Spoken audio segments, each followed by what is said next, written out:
doing this on a daily basis, if I've got a lot going on, it is a lifesaver, is just to imagine roots going into the ground out of your feet. May sound a little strange, but doing that tends to calm us down. And then taking a deep breath up through those roots into your body is huge. It really makes a big difference in staying grounded and centered.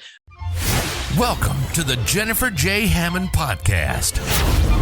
Jennifer is a licensed realtor, educator, speaker, and best-selling author. Jennifer's goal is to help you find your yay in every day.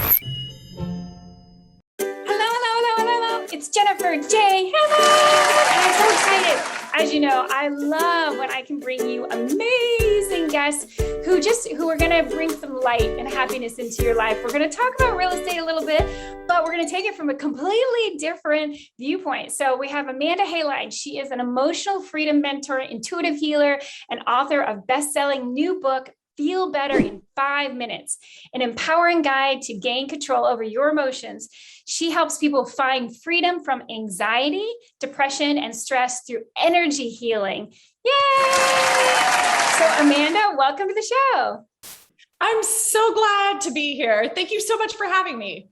Well, it's such a pleasure. I think that this is a time, as you know, over the last 2 years, especially, has been a time where so many people are finally even voicing. I just had a meeting yesterday and I could not believe some of the people who actually finally admitted they've been going through depression. They've been going through so much anxiety as in the real estate market. In the real estate market, we've made a lot of headlines as it's busy, it's hectic, all is great. The world is so awesome in the real estate world, but there are a lot of stressful things that are happening. And so it's one of those things we want to find a way to really help people who are in real estate. So I'm curious on what are some of the tips that you would give for, like, say, for instance, a real estate agent? Well, I think that it is a very hectic time right now. There's a lot of people moving out of the cities and really reevaluating their life and saying, okay, what's important? And I think that exists across the board, regardless of whether you have been in corporate and you can work from home now, or you're a real estate agent. My husband's actually a developer, so very familiar with the real estate world. I understand, that whole thing. We're in Austin, which is exploding right now. So there's this, I think in the real estate world, it's feast or famine, right? And right now is a feast time. So there's a little bit of hecticness that goes with that because you're wanting to ride that wave through. And then you have all of this business is picked up. So your phone is ringing off the hook. It's a little stressful. You want to get all the deals done. And then maybe there's not enough inventory for you to actually fulfill your clients' requests. And it's bidding wars all over the place. I know here in Austin, it's really, really crazy. So it can be very stressful. So one of the things that happens whenever you're dealing with all of this uptick of, this activity is you're also dealing with uptick of emotions, because anytime you get into real estate, it's a very emotional thing. Anytime you get into finance, it's a very emotional thing.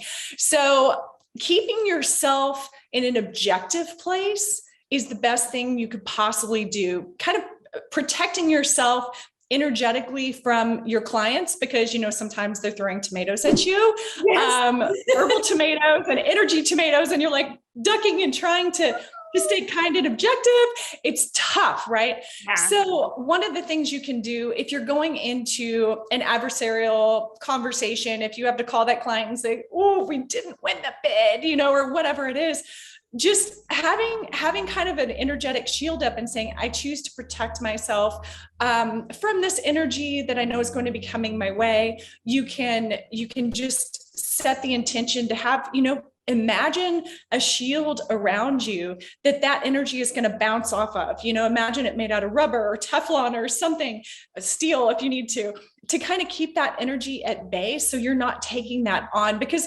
it's hard when you're in the real estate industry or any industry for that matter, because you're of service, right? And you want to help people. So sometimes you open your heart just maybe a little bit too much when you're trying to connect with somebody and do that exchange.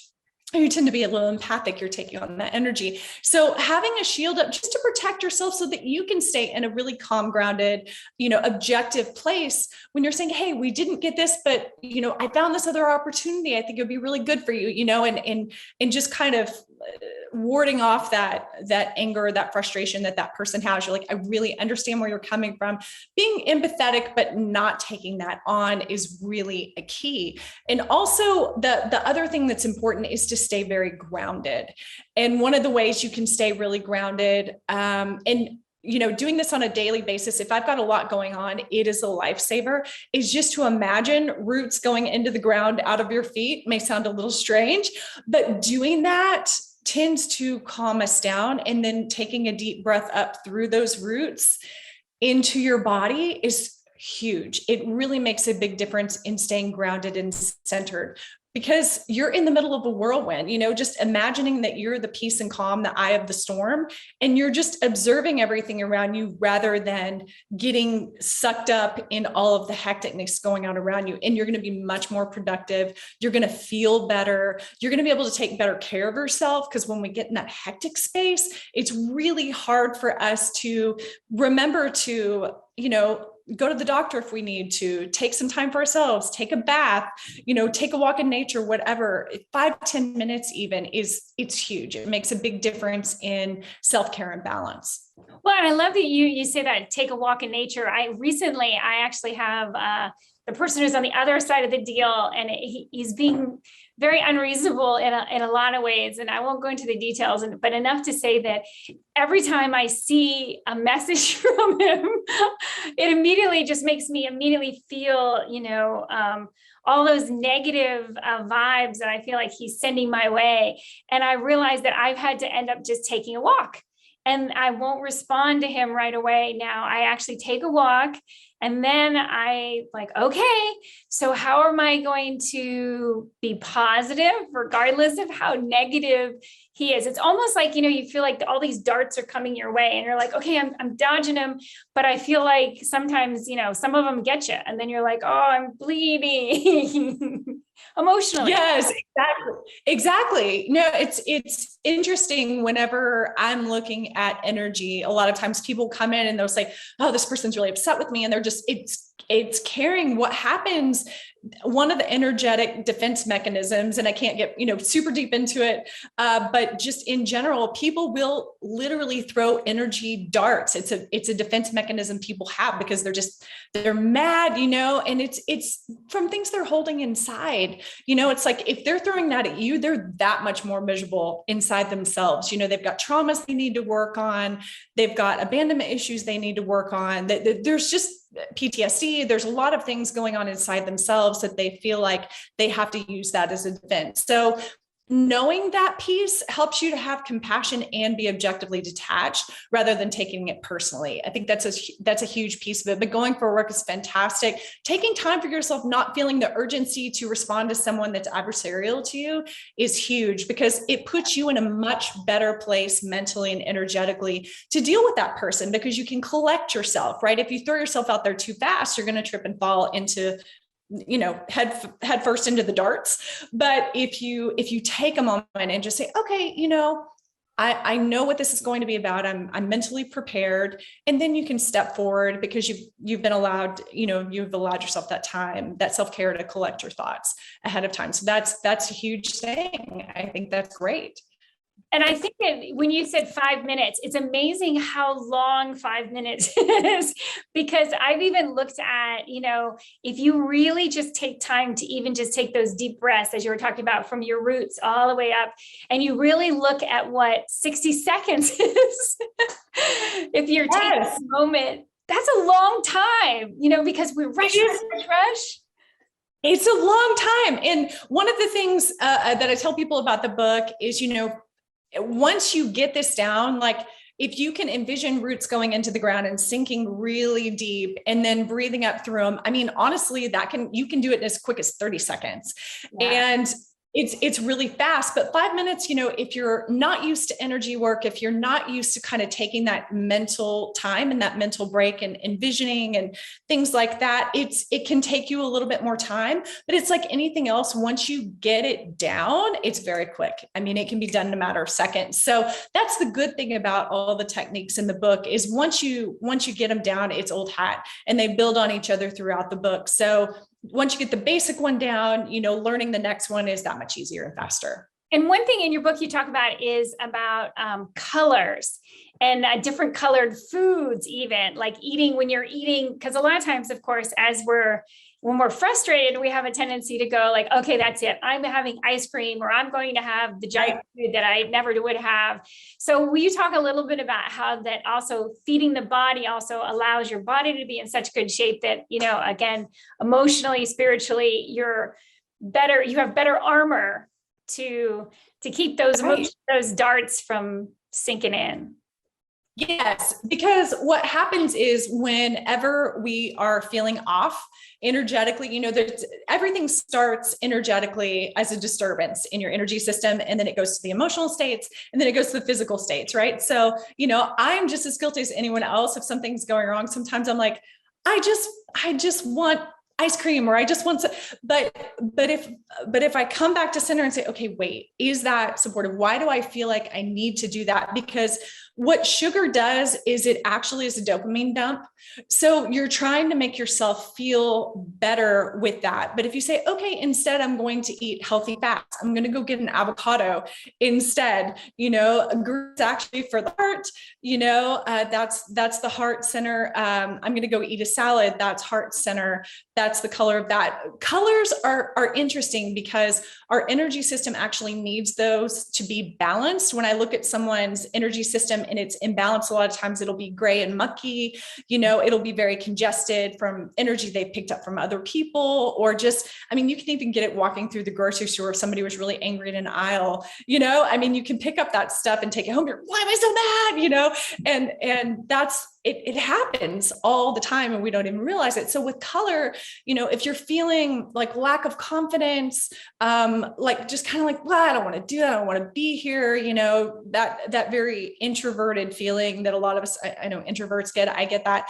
You need red. So if you bring in red, it really helps if you go and eat some raspberries, or you eat a red apple, or, bell peppers, something like that. Even drinking water from a red cup that's been sitting in a windowsill for a few minutes is kind of an interesting one, because juices, a lot of times they have a lot of sugar in them. So if you can do that instead, it will really help rebuild your confidence. Being in a red room, wearing something red, even if you are, even like for me, I have red hair, so wearing red sometimes is a little weird, but if you put it under your clothes, or if you put it as an accessory, you can soak up that color and just set the intention to kind of take that color in and just breathe it in, even envision a ball of it in front of yourself, and just breathing that color in can help you to feel revived and alive. If you're having trouble, if you're going into a meeting and you're like, oh, I don't want to have to tell this person, that there's water damage. We found mold in the house, or I'm gonna freak out, and we were worried about this, and now it's a reality. And how am I going to have this conversation? Blue is the color of your throat chakra. So if you eat some blueberries, wear a blue scarf, blue necklace, whatever, blue shirt, that'll help you to kind of, and breathing in a ball of that blue energy will help you to calm your throat chakra. Also singing, or saying something out loud, envision the person and envision telling them this. And so you can kind of work out the kinks in what you're going to say before you have to say it. It's very, very helpful, because you're taking in that energy that's going to help balance that part of you, so that you can have that conversation that's tough and come out good on the other side. Which I really appreciate, because recently, I was having some trouble with this one particular person.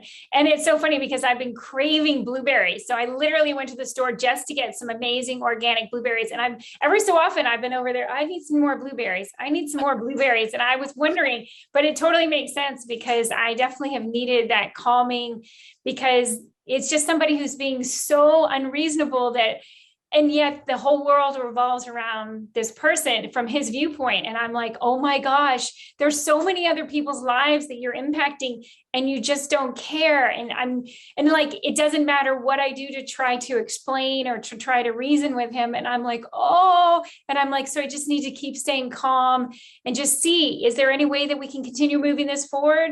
Or is it, time to call it and just, sometimes I think also the power of walking away and having that, getting over the must have, this deal has to close, and just realizing, so what if it doesn't? Sometimes you just have to cut it loose, and it's hard to know when that is, because you're like, I've invested all this time, I've invested all this energy, and I've seen this over and over again. Like, we just had this happen with the deal for us, and we're going through it, and you're just like, I've spent money and I've spent time and I've got all these people on board and engaged, and and if it doesn't work, you're just like, dang. But sometimes you just really reaching down in your gut and feeling it through. And internally, in real estate, it's so huge to really tap into your intuition and go with your gut. Purple is a really good color to intake because that's your third eye, that's your intuition.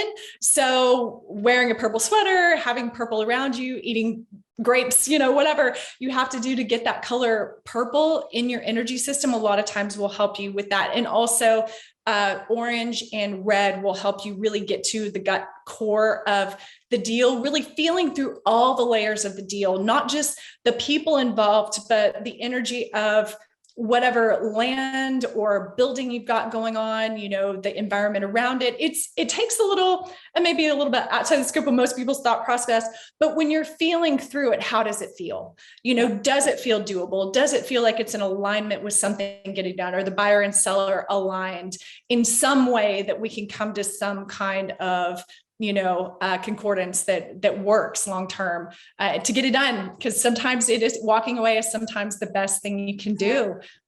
Yeah. And that's why sometimes I feel like that's just you need to decide. Sometimes it's better to just let a deal fall apart rather than trying to continue to force something to go where it's not supposed to. So I know we're almost out of time. I want to make sure that people know how to get your book, know about your website, social media, anything you want to share. Okay. Well, my website is amandahainline.com, and my Instagram handle is @AKHainline. And then I have a free Facebook group that is Daily Energy with Amanda Hainline. So that's a fun new group we've started in the last few weeks, and it's kind of exploding. So I'm really excited about that. And then you can find me on Facebook at Amanda Hainline, and you can contact me on my website, and you can get my book at Amazon and Barnes and Noble, Feel Better in 5 Minutes, an empowering guide to gain control over your emotions. Well said. I love that. And I love that you're putting together daily, wonderful, inspirational things, because it's so important that we actually